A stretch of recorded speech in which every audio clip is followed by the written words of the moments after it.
Shri Sachidananda Sadhguru Sainath Maharaj key జై. శ్రీ సమర్థ రామదాస విజయం. అధ్యాయం 11. శ్రీరామ జయ రామ జయ జయ రామ. మర్నాడు అమితమైన ఉత్సాహము ఉరకలు వేస్తుండగా విద్యాసాగరుడు గురుదేవుల రాకకు ఎదురు చూస్తూ కూర్చున్నాడు. శ్రీ నిత్యానందుల వారు శ్రీ సమర్థుల వారి లీలలను మననం చేసుకుంటూ నిత్యము కూర్చుండే చోటికి వచ్చి ఆసీనులైనారు. వెంటనే స్వామివారికి పాదాభివందనం చేసి, గురుదేవ, రామదాస స్వామి వారు ఇంతవరకు శక్తి సంపాదనకై తపస్సు చేసినారని తెలిపినారు. ఆ శక్తిని ఏ ఏ విధాలుగా వినియోగించి లోక కళ్యాణం చేశారో తెలుసుకోవాలని చాలా ఆతృత కలుగుచున్నది. స్వామి, దయతో నాకు తెలపండి అని చేతులు జోడించి విద్యాసాగరుడు ప్రార్థించాడు. శ్రీ నిత్యానందుల వారు కూడా ప్రసన్నులై చేతులు జోడించి, హే రామదాస స్వామి, అపార శక్తి సంపన్నులైన మీ సాహస కృత్యములను మీ అనుగ్రహ దేశముతో మాత్రమే మేము దర్శించగలము. ఓ యోగి సత్తమా, తమ కృపారసమును మాపై చిలికించుడు. మీ లీలలను దర్శించు భాగ్యము మాకు ప్రసాదించుము స్వామి అని ప్రార్థించి కనులు మూసి దర్శించి ఇట్లు చెప్పసాగిరి. సమర్థ బిరుదు. విద్యాసాగర, శ్రీ స్వామివారు కారణజన్ములు, అవతార పురుషులు. చిన్నప్పుడే అనేక అద్భుత లీలలు చేసినారని విన్నావుగా. వారికి అఘటన ఘటన సమర్థత పుట్టుకతోనే ఉన్నట్లు తెలుస్తున్నది. అయినా వారు స్వయంగా నిర్ధారించుకొని తపస్సును కొనసాగించినారు. తపస్సును ఆచరించే సమయంలోనే టాకలీకి కొంత దూరంలో ఉండే దశపంచక గ్రామవాసికి ప్రాణభిక్ష పెట్టి పునర్జన్మనిప్పించారు. ఆ వృత్తాంతము విను. శ్రీ సమర్థ రామదాస స్వామి వారు టాకలి గ్రామం వెలుపలగా కుటీరంలో తపమొనరించు సమయంలో అప్పుడప్పుడు ఉత్తరాన 2 మైళ్ళ దూరంలో ఉన్న దశపంచక గ్రామానికి మధుకరి అంటే భిక్ష కోసం వెళ్ళేవారు. ఆ గ్రామస్తులందరికీ ఇతని సాధనా విషయం తెలుసు. ఇతని గురించి వారంతా వింతగా చెప్పుకునేవారు. ముక్కుపచ్చలారని పసిబాలుడు ఈ విధంగా తపస్సు చేయటం ఎక్కడా చూడలేదు. ఏ తల్లి కన్న బిడ్డడో కానీ ఇంత చిన్న వయస్సులోనే ఇల్లు విడిచి ఏకాంతంగా ఆ నిర్జన ప్రదేశంలో తన సాధనను కొనసాగించుకుంటున్నాడని ఆశ్చర్యంగా చెప్పుకునేవారు. పశువుల కాపరులు, పొలములకు పోయే రైతులు చూచి ముచ్చటపడుచుండేవారు. వివరాలు అడిగి తెలుసుకోవాలని అనుకునేవారు. కానీ శ్రీ స్వామి శాంత గంభీర ముద్ర, దివ్య తేజస్సుతో కూడుకున్న ముఖవర్చస్సు, దుర్నిరీక్ష్యమైన ఆయన చూపులు ఎవరిని దగ్గరకు రానిచ్చేవి కావు. వారి మౌన ముద్ర చూచి భయపడి అడిగేవారు కాదు. ఆ గ్రామంలోనే అగ్నిహోత్రి బ్రాహ్మణుడు కులకర్ణి నివసిస్తూ ఉండేవాడు. ఆయన ఆ గ్రామ ప్రజలందరికీ అన్ని విషయాలలో చేదోడు వాదోడుగా ఉంటూ వారికి కలిగే చిక్కు సమస్యలన్నీ పరిష్కారం చేసేవాడు. ఆయనే వారికి కొండంత అండగా ఉండేవాడు. పరమ సాత్వికుడు, దయాళువు. ఏ సమయంలోనైనా ఎవరికైనా చేతనైనంత సహకారం చేసి ఆదుకునేవాడు. చిన్న చిన్న తగవులు తీర్చి అందరిలో ఐకమత్యం అవసరమని, శాంతిమయ జీవనం వలననే అందరికీ సుఖశాంతులు కలుగుతాయని ప్రబోధించేవాడు. భార్య కూడా అతనికి అనుకూలవతియే ప్రవర్తించేది. భార్యాభర్తలు ఇరువురు ఆదర్శవంతమైన జీవితం గడిపేవారు. గ్రామస్తులంతా వారిని పార్వతీ పరమేశ్వరుడుగా భావించేవారు. వారి జీవితంలో సమస్తము లభించినవి కానీ సంతానం కలగలేదు. కొంతకాలమునకు అదే దిగులుతో కులకర్ణికి క్షయవ్యాధి సంభవించింది. ఎన్నో విధములైన ఔషధాలు సేవించినాడు కానీ ప్రయోజనం లేకపోయింది. నానాటికి అతని ఆరోగ్యం క్షీణించింది. చివరికి ఒకరోజు ఆ వ్యాధియే అతని ప్రాణాలను బలికొన్నది. ఆ వార్త విని గ్రామస్తులంతా కూడా దుఃఖసాగరంలో మునిగిపోయారు. చుట్టుపట్టు గ్రామాల వారు కూడా ఈ కబురు తెలియగానే చింతాక్రాంతులైనారు. సన్నిహితులందరూ గ్రామస్తులతో కలిసి అతని అంత్యక్రియలకు ఏర్పాట్లు చేసి శ్మశాన వాటికకు శవాన్ని చేర్చారు. చితిపై కులకర్ణి శవాన్ని ఉంచారు. అతని భార్య సహగమనం చేయ నిశ్చయించుకుని ఉన్నది. గ్రామస్తులు వద్దని వారించినా ఏ ఆశ్రయం లేని తన జీవితం ఇకపై ఉంచరాదని, తనది సరి అయిన నిర్ణయమేనని వారికి నచ్చజెప్పింది. పెద్ద చిన్న అందరూ ఆఖరి నమస్కారం చేశారు. ఆ జనసమూహంను చీల్చుకొని భిక్షకై అగ్రహారానికి వచ్చే రామదాసు రావడం అందరూ గమనించి ఆశ్చర్యపడి చూచున్నారు. కులకర్ణి భార్య దుఃఖం ఆపుకోలేక ఆ యోగి పొంగవునికి పాదాభివందనం చేసింది. వెంటనే రామదాసు అష్టపుత్రవతి భవ అంటూ ఆశీర్వదించారు. అంత దుఃఖంలోనూ ఆమెకు నవ్వొచ్చింది. సంభాళించుకుంటూ ఇలా అన్నది, మహాత్మా, మీ వంటి వారికి సర్వము విదితమే. తమరిచ్చిన ఆశీర్వాదం ఈ జన్మకా లేక ముందు రాబోయే జన్మక ఎప్పుడది సత్యమవుతుందనే విషయం అర్థం కాకుండా ఉంది. నా భాగ్యం అదిగో బండెడు కట్టెలపై పడుకుని తగలబడేందుకు సిద్ధంగా ఉన్నది. స్వామి, నాకు సంతాన ప్రాప్తియా అంటూ తన భర్త చితివైపు చూపి దుఃఖిస్తున్నది. అందరి వదనాలలో విచారమే గమనించారు స్వామి. వెంటనే ఇలా అన్నారు, అమ్మా, ఇవి నేనిచ్చిన ఆశీర్వచనాలు కావు, శ్రీరామచంద్రుని వాక్కులు. అవి ఎన్నడూ వృథా కావు. పద చూద్దామంటూ చితి వద్దకు చేరుకుని తన కమండలంలోని నీరు చేతిలోనికి తీసుకుని గంభీరంగా జయ జయ రఘువీర సమర్థ అంటూ శవంపై చల్లారు. అందరూ ఏమి జరుగుతుందోనని అమితమైన కుతూహలంతో చూస్తున్నారు. తత్క్షణమే శవంలో కదలికలు ప్రారంభమైనాయి. అందరూ ఆశ్చర్యంతో చూచుచుండగానే కులకర్ణి మెల్లగా కన్నులు తెరిచి ఆ పాడెపైనే లేచి కూర్చున్నాడు.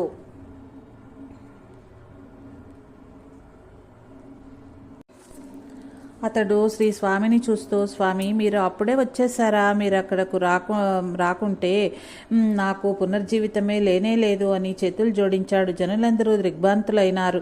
వారిలో కొందరు వేగముగా వచ్చి ఆనందంతో కులకర్ణిని చితిపై నుంచి దించినారు. కులకర్ణి తన మెడలోని పూలమాల తీసి పారవేచి శ్రీ స్వామి పాదములపై వ్రాలి, తండ్రి, నీవు గొప్ప సమర్థుడవైన యోగి పుంగుడవని నేను తలచలేదు. ఒక సామాన్యమైన భిక్షుడని తలిచాను. ఘటనా సమర్థుడవని మాటిమాటికి స్వామికి సాష్టాంగ నమస్కారాలు చేస్తూ స్వామి పాదముల చెంత కూర్చుండిపోయినాడు. ఆనందాశ్చర్యములతో అలా నిల్చునిపోయిన అతని భార్య శ్రీ స్వామి పాదాలకు నమస్కరించి తన భర్త ప్రక్కన చేరి, స్వామి, ఏమిటి ఆశ్చర్యం అని అడిగింది. అందరూ నించుండగా కులకర్ణి ఈ విధంగా చెప్పాడు, నన్ను యమదూతలు యముడి ఎదుట నిలబెట్టారు. యముడు నన్నేదో ప్రశ్నించే లోపుగానే శ్రీ స్వామి అక్కడికి వచ్చారు. ఆ శ్రీ స్వామిని చూస్తూనే యముడు ఆసనం నుంచి దిగి వచ్చి, మహాత్మా, ఏమిటిలా వచ్చారు? ఏదైనా ఆజ్ఞ ఉన్నదా అని అడిగాడు. స్వామివారు, మీ దూతలు మా భక్తుల్ని తెచ్చారు, తక్షణం వదిలేయండి అని ఆదేశించారు. యమధర్మరాజు ఇతన్ని వేయండని దూతలకు ఆదేశించారు. వారు నన్ను వదిలివేశారు. నేను యమునికి నమస్కరించాను. ఆయన నన్ను పుత్ర ప్రాప్తిరస్తు అని దీవించి పంపారు. అలా నేను తిరిగి వచ్చాను. ఈ స్వామి సామాన్యుడు కాడు అని స్వామిని చూస్తూ, మహానుభావ, నీవే ఆ క్షణం అక్కడకు రాకుంటే నా గతి ఏమయ్యేదో.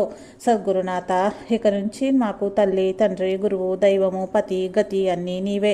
నీ చరణములే మాకు శరణాగతి అయినవి అని ప్రార్థించి దంపతులు నమస్కరించారు. శ్రీ రామదాసు, అమ్మ, నీకు 8 మంది పుత్రులు కలుగుతారు. సుమంగళిగా ఉంటావు. కులకర్ణి, నీ అనారోగ్యం పూర్తిగా తొలగిపోయింది. యథావిధిగా మీ కార్యక్రమాలు కొనసాగించండి. శ్రీరామనామాలతో పునీతులు కండి అని దీవించారు. కులకర్ణి, స్వామి, అప్పుడెప్పుడో మీ పేరు రామదాసు అని విన్నాను, కానీ మీరు మీ సమర్థతను చవిచూచినందున మిమ్మల్ని పేరు పెట్టి పిలవలేము. కావున నేటి నుంచి మిమ్మల్ని మేము సమర్థులనే పిలుచుకుంటాము అని కులకర్ణి అనగానే గ్రామ ప్రజలందరూ ముక్తకంఠంతో సమర్థ రామదాస స్వామీజీకి జై అంటూ జై జయనాదాలు చేశారు. ఆనాటి నుంచి స్వామి వారి కీర్తి అన్ని గ్రామాలకు ప్రాకింది. వారికి ప్రేమతోనూ భక్తితోనూ భిక్ష ఇచ్చేవారు.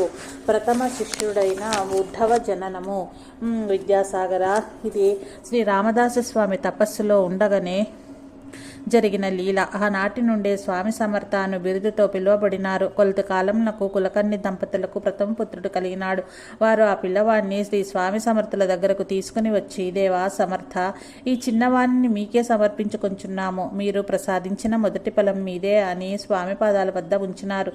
సమర్థులు చిరునవ్వుతో అతన్ని ఎత్తుకుని దీవించి వానికి ఉద్ధవుడు అని నామకరణం చేశారు. ఆ బాలుని మరలా వారి చేతికే ఇచ్చారు. కులకర్ణి, వీడు కాస్త పెద్దవాడయ్యే వరకు మీ వద్దనే ఉండనివ్వండి, నేను సమయం వచ్చినప్పుడు పిలిపించుకుంటాను అని చెప్పారు. దంపతులు పుత్రునితో సహా ఇంటికి వెళ్లారు. అప్పుడప్పుడు స్వామిని దర్శించుకునేవారు. క్రమంగా ఆ పిల్లవాడు పెరుగుచున్నాడు. అందరూ వారిని చిన్నతనము నుండి రామదాస స్వామి శిష్యుడని పిలుచుచుండేవారు. ఉద్ధవుని లోపల అదే భావం పెరిగింది. తాను సమర్థుల శిష్యుడననే భావించేవాడు.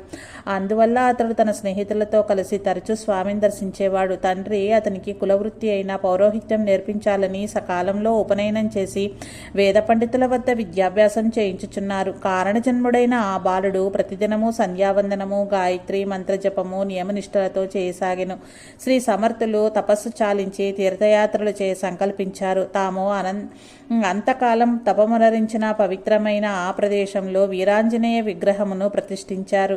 వీరాంజనేయ మందిరము నిర్మాణం మొదలగు కార్యక్రమములన్నీ కులకర్ణి గారి పౌరోహిత్యంతోనూ గ్రామస్తుల సహకారంతోనూ జరిగినవి. అచ్చట ఆంజనేయ స్వామిని ప్రతిష్ఠించి ఆలయ బాధ్యతను తాత్కాలికంగా కులకర్ణికే అప్పగించారు. కాలక్రమంలో కులకర్ణి తర్వాత ఉద్ధవుడే అచ్చట గొప్ప మఠ నిర్మాణం చేసి చక్కగా నిర్వహించుట జరిగింది. శ్రీ స్వామి సమర్థులు ఇక తీర్థయాత్రలకు పోవుదురని తెలియగానే ఉద్ధవుడు వారి పాదాలు గట్టిగా పట్టుకుని, గురుదేవా, నాకు మంత్రదీక్ష ప్రసాదించండి అని ప్రార్థించగా సమర్థులు, నాయన, నీవింకా 7 వర్షములు కూడా దాటని చిన్న వాడివి. ఈ సమయంలో నీకు మంత్రదీక్ష నీయతగదు. కొంతకాలం ఆగు అని పలకగా ఉద్ధవుడు బోరుబోరున ఏడవసాగాడు. తండ్రి, నాకు సమయం వచ్చేదాకా అనగా నా సమయం వృథా ఎగును కదా. తమరు తిరిగి వచ్చే లోపల నేను మీ సేవకై సిద్ధముగా ఉండేదను. దయచేసి నా విన్నపములను ఆలకించి మంత్రదీక్షను ప్రసాదించండి గురుదేవా అని ప్రాధేయపడినాడు. కులకర్ణి కూడా అతని దీక్షకేమియో అంతరాయం కలగకుండా నేను సహాయపడదెను అని ప్రార్థించినాడు.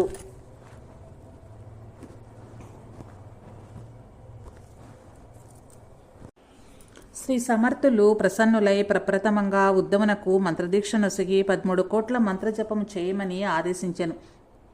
తర్వాత సమర్థులు తీర్థయాత్రలకై బయలుదేరి ఆలయం వెలుపలకు వస్తుండగా ఈ విషయం తెలుసుకున్న చుట్టుప్రక్కల గ్రామస్తులందరూ కలిసి కులకర్ణి గారి సారథ్యంలో స్వామివారిని చేరవచ్చి సాష్టాంగ వందనాలు ఆచరించారు. వారందరినీ స్వామి దీవించారు. వారందరూ ముక్తకంఠంతో, స్వామి, శ్రీరామనవమి ఉత్సవాలు సమీపించినవి. మీ ఆధ్వర్యంలోనే నిర్మించబడి మీ చేత ప్రతిష్ఠించబడిన శ్రీ వీరాంజనేయ స్వామి ఆలయంలో శ్రీరామనవమి ఉత్సవాలను జరిపించవలసిందిగా మా ప్రార్థన అంటూ సమర్థుల వారిని కోరినారు.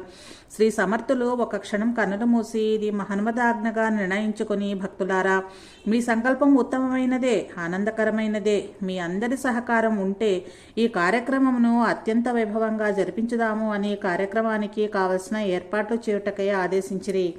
అందరిలో ఆనంద ఉత్సాహాలు వెల్లివిరిసినాయి. గ్రామస్తులందరూ కలిసి పందిళ్లు వేయటానికి ప్రారంభించారు.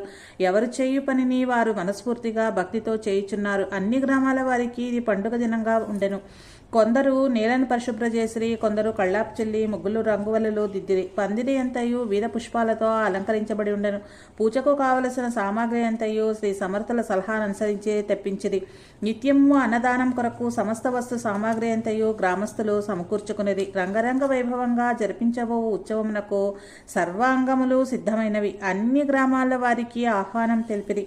ఇట్లుండా ఆనాటి రాత్రి సమర్థుల వారికి హనుమంతుల వారు కనపడి, నాయన రామదాస, ఈ ఉత్సవాలలో నీవు రామాయణం చెప్పాలి అని ఆదేశించగా సమర్థులు చిరునవ్వు నవ్వుతూ, మహాత్మా, మీ ఎదుట నేను రామాయణం చెప్పుటయ్యా, ఎన్ని గుండెలుండాలి నాకు అన్నారు. హనుమంతుల వారు, ఎందుకు సందేహం అన్నారు.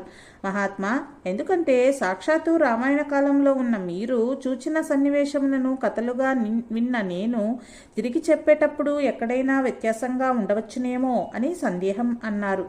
ఓహో, అదా, ఎక్కడైనా తప్పితే నేనున్నానుగా అన్నారు హనుమంతుల వారు. సరే, అయితే ఇంకేమి, మీ ఆజ్ఞను పాటించుతాను అన్నారు సమర్థులు. లంకలో ఉన్నవి తెల్ల కలువలు. హనుమంతుని అభ్యంతరం. శ్రీరామనవమి ఉత్సవాలు ప్రారంభమైనాయి. భక్తులు పెద్దగా వేసిన చలువ పందిళ్ల మధ్యలో శ్రీరాముల వారిని ఉంచి పూజించటానికి చక్కటి మంటపాన్ని అలంకరింపజేశారు. శ్రీరామనవమి ఉత్సవాల ప్రారంభం రోజున సమర్థుల వారు సీతారామ విగ్రహాలను బ్రాహ్మణుల్లో వేదమంత్ర ఘోష చేయుచుండగా ఆ మంటపంలో స్థాపన చేశారు. అత్యంత వైభవంగా స్వామివారిని అలంకరింపజేసి పూజా కార్యక్రమాలను స్వయంగా నిర్వర్తించారు. హనుమంతుల వారి ఆజ్ఞ ప్రకారం రామాయణం చెప్పటం ప్రారంభించారు. ఈ సత్సంగం ఉదయం సాయంకాలాలలో చెప్పసాగినారు. కథ రామాయణంలోని అతి సుందరము ఆహ్లాదకరము అయిన సుందరకాండ చెబుతున్నారు. ఒకరోజు సాయంకాలం సమయంలో కథలో హనుమంతుల వారు లంకలో అన్ని ప్రదేశాలు సీతమ్మ జాడకై వెదికి అశోకవనమును చేరినారు. ఒక వృక్షం మీద కూర్చొని సీతమ్మ వారిని చూచారు. అచ్చట చెట్టు క్రింద చక్కటి కొలను కలదు. అందులో తెల్లని కల్వపూలు ఆహ్లాదకరంగా ఉన్నాయి అని చెప్పుచుండగా బ్రాహ్మణ వేషంలో కూర్చుని కథ వింటూ ఉన్న హనుమంతుల వారు కల్వపూలు తెల్లగవి కాదు, ఎర్రవిగా ఉన్నాయి అన్నారు. కాదు కాదు, తెల్లగానే ఉన్నాయి అన్నారు సమర్థుల వారు. ఆ వాదనను విన్న భక్తులు ఆగ్రహంతో కథాశ్రవణం మధ్యలో ఏమిటయ్యా నీ వాదన అని గట్టిగా గద్దించారు. ఆంజనేయుల వారికి కోపం వచ్చింది. అయినా మౌనంగా ఉండిపోయారు. సమర్థుల వారు కథను కొంచెం ముందుకు సాగించారు. ఆనాటి సత్సంగాన్ని ముగించారు. తెల్లవారింది. సమర్థుల వారు ఒంటరిగా స్నానసంధ్యలు చేసుకోనుచుండగా హనుమంతుల వారు వచ్చి, ఏమిటి రామదాస, రాత్రి నీవు చెప్పిన కథ తప్పు అని కోపంగా చూడసాగారు. సమర్థుల వారు, మహాత్మా, కథ చెప్పింది నేను కాదయ్యా, సాక్షాత్ రాముల వారు, అందులో తప్పులెందుకుంటాయి అన్నారు. హనుమాన్, నేను స్వయంగా చూచినాను, అయినా కాదంటున్నావు, రా బయలుదేరు, నిన్ను లంకకు తీసుకెళ్తాను, నీవే స్వయంగా చూద్దువు గాని అన్నారు. సమర్థుల వారు చేతులు జోడించి, మహాత్మా, మీ ఆజ్ఞను తప్పక పాటించవలసిందే, కానీ నేను ఇక్కడి నుంచి మీతో వస్తే రామాదుల పూజకు ఆటంకం కలుగుతుంది, తర్వాత వెళ్దాంలే అన్నారు. హనుమంతుల వారు, నేను ఇప్పుడే లంకకు వెళ్ళి సాయంకాలం పూజా సమయానికి ఆ ఎర్రని కలవలు తీసుకొని వస్తానని చెప్పి బయలుదేరి వెళ్ళిపోయారు. హనుమాన్కు సందేహ నివృత్తి. అతి శీఘ్రంగా లంకానగరం చేరి అశోకవనంలోని ఆ కొలంలోనికి వెళ్ళి చూడగా కల్వపూలు తెల్లవిగా ఉన్నాయి. ఆశ్చర్యంతో సందేహం తెచ్చుకోవటానికి విభీషణుడి దగ్గరకు వెళ్ళాడు. విభీషణ వారు హనుమంతుల వారిని చూస్తూనే ఆనందంతో కౌలించుకుని ఉచితాసనాన్ని చూపించి, మహానుభావ, ఆశ్చర్యంగా ఉందే, ఎంతకాలానికి తమ దర్శనమైంది అని చేతులు జోడించి నమస్కరించాడు. హనుమంతుల వారు, విభీషణ, నేను ఆనాడు అశోకవనంలోని కొలనులో ఎర్రని కల్వపూలను చూచాను, కానీ అవి ఇప్పుడు తెల్లవిగా ఉన్నాయి. అవి తెల్లగా ఉన్నాయని రామాయణ కథ చెప్తున్న రామదాసుల వారు చెప్పినారు. కాదు, ఎరుపని నేను వాదించాను. నా వాదన నిజం చేసుకుందామని ఆ పూలను తీసుకుందామని వచ్చాను, కానీ ఇక్కడ చూస్తే ఆయన చెప్పినట్లుగానే తెల్లవిగా ఉన్నాయి. ఈ మార్పుకు కారణమేమి అని అడిగారు. విభీషణ వారు చిరునవ్వు నవ్వుతూ, హనుమా, నీవు ఆనాడు చాలా క్రోధావేశంతో ఉన్నావు. ఎరుపెక్కిన నీ కళ్లకు ఆ తెల్లని కలువలు ఎర్రగా గోచరించాయి. ఇప్పుడు కూడా అవి తెల్లవివే అని పూర్వ మహాత్ములైన వారిని ఎందరినో దర్శించాను. ఇచ్చుట లంకలోనున్న కల్వపూలను గురించి అంత చక్కగా చెప్పిన ఆ మహాత్ముని చూడాలని ఉంది అని తెలుపగా హనుమంతుల వారు వెనుక కలువలు ఎర్రగా గోచరించిన సన్నివేశాన్ని గుర్తు తెచ్చుకొని మందహాసం చేస్తూ, విభీషణ, ఒకసారి ఆ రామదాస స్వామిని తీసుకుని వచ్చేదనులే అని పలికి సెలవు పుచ్చుకొని తిరిగి రామనవమి ఉత్సవాలు జరుగుతున్న గోదావరి తీరానికి చేరిపోయాడు. రామదాసుని చేరి, నాయన, నీవు చెప్పినదే నిజం అని తెలిపి అంతర్ధానం అయ్యాడు. శ్రీరామనవమి ఉత్సవాలు ముగిసిపోయినాయి. శ్రీ స్వామి సమర్థులు ఇక తీర్థయాత్ర ప్రారంభింపదలచి బయలుదేరినారు.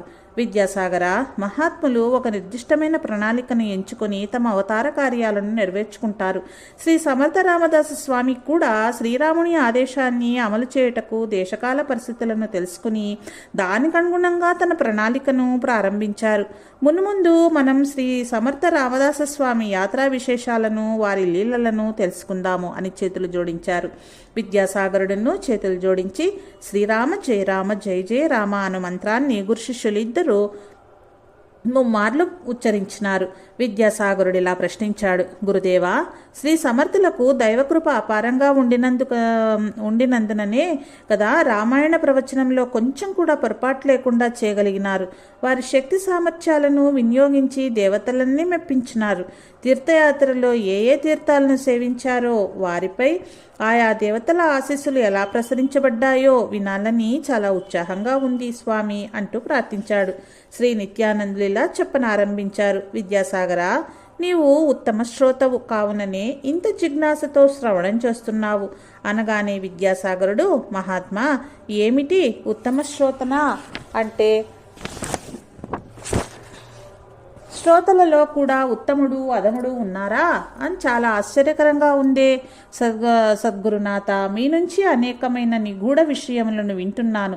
చాలా ఆనందం కలుగుచున్నది. నా సాధన, జిజ్ఞాస మీ విషయ వివరణ ద్వారా ఎంతో అభివృద్ధి పొందుతున్నవి. ధన్యుడిని తండ్రి అని నమస్కరించి, ఉత్తముడైన శ్రోత అనగానేమో పూర్తిగా వివరించి తెలపండి స్వామి అని కోరినాడు. శ్రోతలు 4 విధాలు. చిరునవ్వులు చిందిస్తూ నిత్యానందులు ఇలా చెప్పసాగారు. చిరంజీవి, శ్రోతలు 4 రకాలుగా ఉంటారు. 1 ఉత్తమ, 2 మధ్యమ, 3 అధమ, 4 అధమాధమ అని 4 విధాలు. 1 శ్రద్ధాభక్తితో, జిజ్ఞాసతో, ఆతృతతో ఏకాగ్ర మనస్కుడై విషయాన్ని పూర్తిగా అవగతం చేసుకొనుచు శ్రవణం చెయ్యువాడు ఉత్తమ శ్రోత. 2 వానికి శ్రద్ధాభక్తితో విషయం తెలుసుకోవాలనే ఆసక్తి ఉంటుంది, కానీ వాని మనస్సు ఏకాగ్రత నొందక అటూ ఇటూ చరించుచుండగా శ్రవణం చెయ్యు వారిని మధ్యమ శ్రోత అంటారు. 3 వీనికి శ్రద్ధాభక్తి ఉంటుంది, అంతా విన్నట్లే ఉంటుంది, అందరిలో స్పందన పొందుతుంటాడు, కానీ వాని సకల ఇంద్రియాలు పూర్తి స్వేచ్ఛగా తిరుగుతుంటాయి. అందువలన వాడు వినుచూ కూడా వినకనే ఉంటాడు, వాణ్ణి అధమశ్రోత అంటారు. ఇక 4వది సభలో ఉండి కేవలం శరీరంతో అచ్చట కూర్చుండి మనస్సుతో లోక సంచారం చేయించుచు ఉన్న వాణిని సవాకారుడు అంటారు. వీడు పూర్తిగా ఏమి శ్రవణం చెయ్యనివాడు, అందుచే అధమాధమ శ్రోత అంటారు. అనగా విద్యాసాగరుడు, గురుదేవా, ఈ విషయమును మరికొంచెం వివరంగా తెలియచేయండి అని కోరగా నిత్యానందుల వారు ఈ విధంగా తెలియజేశారు. ఆయన ఉత్తమ శ్రోత అనగా పూర్తి ఏకాగ్రతతో శ్రవణం చెయ్యువాడు అని అర్థం. ఏకాగ్రత అనగా పంచజ్ఞానేంద్రియములను మనస్సు యొక్క ఆధీనములో ఉంచి ఏకముఖంగా శ్రవణేంద్రియముల ద్వారా వచ్చి విషయ జ్ఞానమును గ్రహించుకునుట. దానికి తోడు పంచకర్మేంద్రియాలను నిరోధించి అనగా అవి చెయ్యి పనులను ఆపి ఒకే ఆసనమందు కూర్చుండి తదేక ధ్యానముతో శ్రవణం చేయుటయే పూర్ణ ఏకాగ్రత అని శాస్త్రములు తెలిపినవి. అట్లు ఏకాగ్రతతో విన్న విషయము హృదయమునందు నిక్షిప్తమగును. జీవితంలో ఎప్పుడు అవసరమైన అది జ్ఞప్తికి వచ్చి తగు విధంగా మనలను సంస్కరించి ధర్మ మార్గ ప్రవర్తకునిగా చేయును, ఇతరులకు బోధించుటకును ఉపయోగపడును. వినిన విషయములను అనుభవముతో మనోన్మథనం గావించి కంటే పెరుగు చిలికి వెన్న తీయునట్లు అత్యద్భుత ఫలితాలను ఆవిష్కరింప చెయ్యువాడు ఉత్తమ శ్రోత అని అనబడును. 2 మరి ఒక శ్రోత ఒక విషయమును వినుటతోనే తాను అంతకుముందు విని గడించిన పరిజ్ఞానముతో దీనిని పోల్చుకుంటూ ఇది నిజమా, అది నిజమా, ఇది సమంజసమా లేక అది సమంజసమా అని అనుకుంటూ ఆలోచనలో కొట్టుమిట్లాడుతూ వినవలసిన దానిని పూర్తిగా వినడు. మొదటి విన్నదాన్ని గాని చివరి వరకు అదే స్థానంలో ఉన్న చెవి నుంచి వేగంగా బయట శబ్దంలోనికి వస్తున్నా అవేవి వినపడవు. అతని మనస్సు వానిని స్వీకరించదు. కొద్దిపాటి విషయాన్ని వింటాడు, ఎక్కువ భాగాన్ని వదిలేస్తాడు. ఇటువంటి శ్రోతనే మధ్యమ శ్రోత అంటారు. 3 ఇంకొక తరగతికి చెంది ఉన్న వాడు ఉన్నాడు. వాడు చెవులతో వింటుంటాడు, కళ్ళతో వేరేదో చూస్తుంటాడు. మిగిలిన జ్ఞానేంద్రియాలు మనసు కూడా వాని పనులు చేస్తూ ఉంటాయి. ఆ స్థితిలో అతడు శ్రవణం చేసిన విషయాలు వాని మనసులో ప్రవేశించును. కొన్ని విషయాలు అక్కడ నిల్చును, కొన్ని నిల్వవు. అదే మనసులో ఆలోచనలు లేకున్నా ఎడల 1-2 విషయాలు మాత్రమే నిల్చును. 4 జ్ఞానేంద్రియాలు ఇతర కార్యములు చేయుచుండగా మనసు శ్రవణేంద్రియముల ద్వారా వచ్చి విషయమును పూర్తిగా గ్రహించనేరక విడిచిపెట్టును. అటువంటి శ్రోత అధముడని చెప్పబడింది. అతడు శ్రవణం చేసి కూడా ఏమాత్రం తెలుసుకొనలేని వాడై విన్నట్లు ఉండును గాని వినని వాని క్రిందే పరిగణించబడును. 4 పంచకర్మేంద్రియములు, పంచజ్ఞానేంద్రియములు, మనస్సు అన్నీ వాని పనులు చేయుచుండగా శ్రవణం చేయు వాని యొక్క స్థితిని సవాకార స్థితి అంటారు. అందువల్ల విన్నది విన్నట్లు బయటికే పోతుంది, మనసుకు ఎక్కదు. వాడు శ్రవణం చేసినా చెయ్యని వాని క్రిందనే పరిగణించబడును. ఇటువంటి శ్రోతను అధమాధమ శ్రోత అంటారు. అందువలన శ్రవణం చేయనప్పుడు తగు జాగ్రత్తగా విషయమును గ్రహింపవలేను. గ్రహించిన విషయమును మననం చేయవలెను.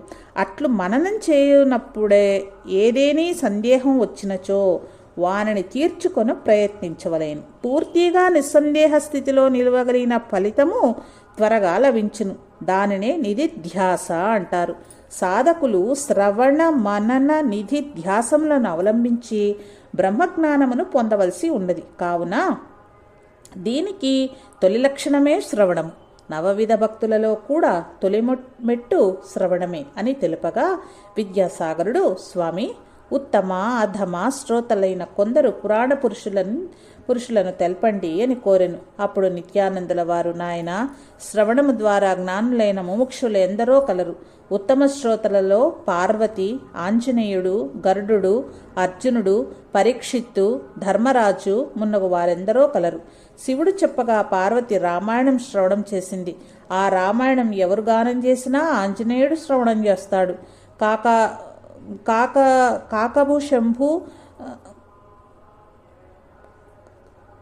కాకభుషుండు చెప్పగా గరుడు రామతత్వమును కృష్ణుడు బోధించగా అర్జునుడు భగవద్గీతను, భీష్ముడు బోధించగా ధర్మరాజు రాజనీతిని, సుఖమహర్షి బోధించగా పరీక్షిత్తు శ్రీమద్భాగవతమును శ్రవణం చేసి ఉత్తమ శ్రోతులై తరించినారు.